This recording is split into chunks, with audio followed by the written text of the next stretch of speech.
Second case में क्या चीज है कि जब हम लोग बोलेंगे कि बहुत कम अमाउंट या very low intensity of light रहे या लो इंटेंसिटी ऑफ लाइट रहे, तो उस टाइम पे क्या होगा, देखो ध्यान से, उस टाइम पे कैसा अरेंजमेंट होगा, किसका हम लोग बोलेंगे अलाइनमेंट होगा, किसका, क्लोरोप्लास्ट का।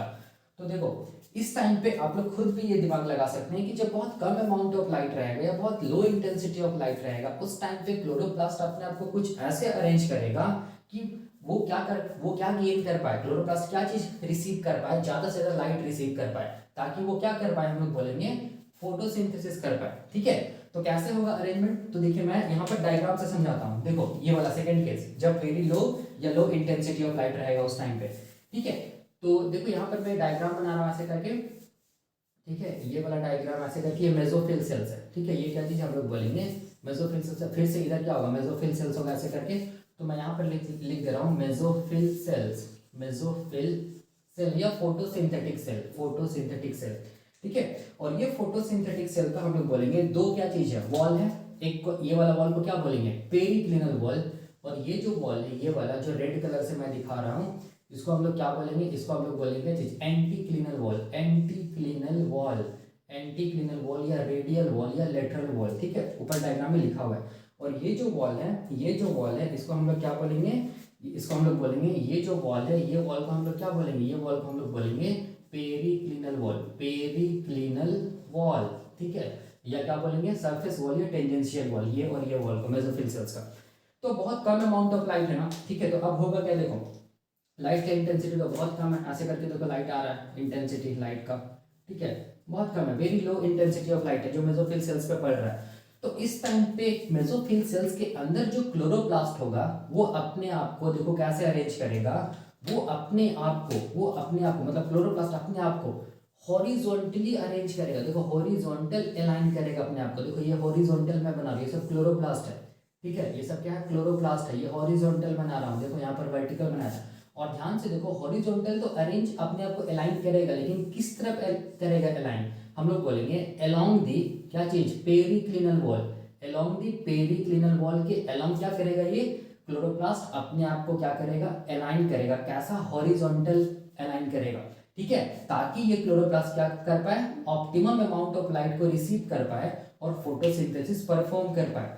ठीक है, तो यहाँ पर मैंने वही लिखा है कि इस टाइम पे जब बहुत कम अमाउंट ऑफ लाइट रहेगा, लो इंटेंसिटी ऑफ लाइट रहेगा, तो उस टाइम पे क्लोरोप्लास्ट अपने आप को अरेंज करेगा अलोंग दी क्या चीज, periclinal wall, along the periclinal wall. तो यहाँ पर वही मैंने लिखा है along the periclinal wall of mesophyll sales, या हम लोग क्या बोल सकते हैं, पैरेलल टू क्या चीज, क्लोरोप्लास्ट अपने आप को अरेंज करेगा। ये क्लोरोप्लास्ट है क्या, ये अपने आप को अरेंज करेगा पैरेलल टू क्या चीज, periclinal wall, parallel to periclinal wall. तो मैंने वो यहाँ पर वही लिखा है, parallel to periclinal wall of mesophyll cells. क्यों, ताकि to get the optimum amount of light, ताकि optimum amount of light chloroplast पा सके और वो फोटोसिंथेसिस कर सके।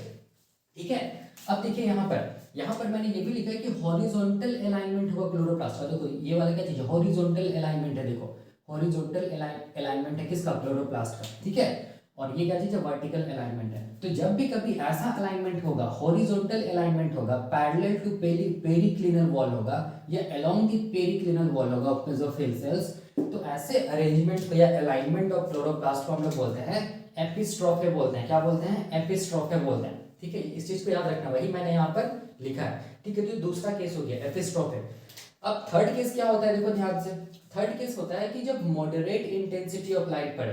ठीक है, ना लाइट बहुत ज्यादा रहे ना लाइट बहुत कम रहे, जिसको हम लोग बोलते हैं मॉडरेट इंटेंसिटी ऑफ, अगर लाइट मेसोफिल सेल्स पे पड़ेगा तो क्या होगा। ठीक है, तो मैं इसी डायग्राम से देखो समझा दे रहा हूँ। ठीक है, इसी डायग्राम से मैं समझा दे रहा हूँ। अगर मॉडरेट इंटेंसिटी ऑफ लाइट रहेगा तो देखो ये क्लोरोप्लास्ट अपने आप को मेसोफिल सेल्स के अंदर कैसे अरेंज करेगा।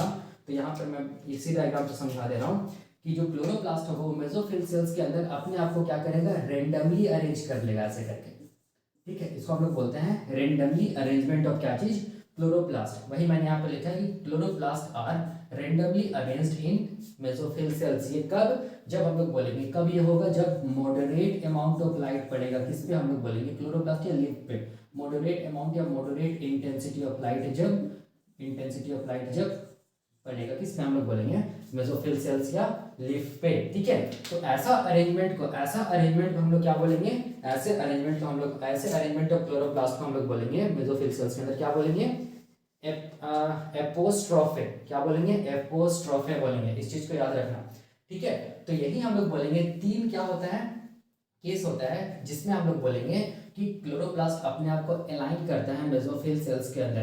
पहला, जब बहुत ज्यादा अमाउंट में इंटेंसिटी ऑफ लाइट रहे, तो उस टाइम पे क्लोरोप्लास्ट का जो अरेंजमेंट होता है वो मैंने बता दिया, उसको बोलते हैं पैरास्ट्रोफे। जब बहुत कम अमाउंट ऑफ लाइट रहे या very low intensity of light रहे, तो उस टाइम पे क्लोरोप्लास्ट अपने आप को अरेंज कैसे करता है वो मैंने बता दिया, जिसको बोलते हैं एपिस्ट्रोफे। और जब मॉडरेट इंटेंसिटी ऑफ लाइट रहे, उस टाइम पे क्लोरोप्लास्ट अपने आप को कैसे अरेंज करता है वो मैंने बता दिया, जिसको बोलते हैं, जिस कंडीशन को बोलते हैं हम लोग एपोस्ट्रोफे, ठीक है। तो अब देखिए, अब क्वेश्चन क्या आता है, यहाँ पर मैंने लिखा है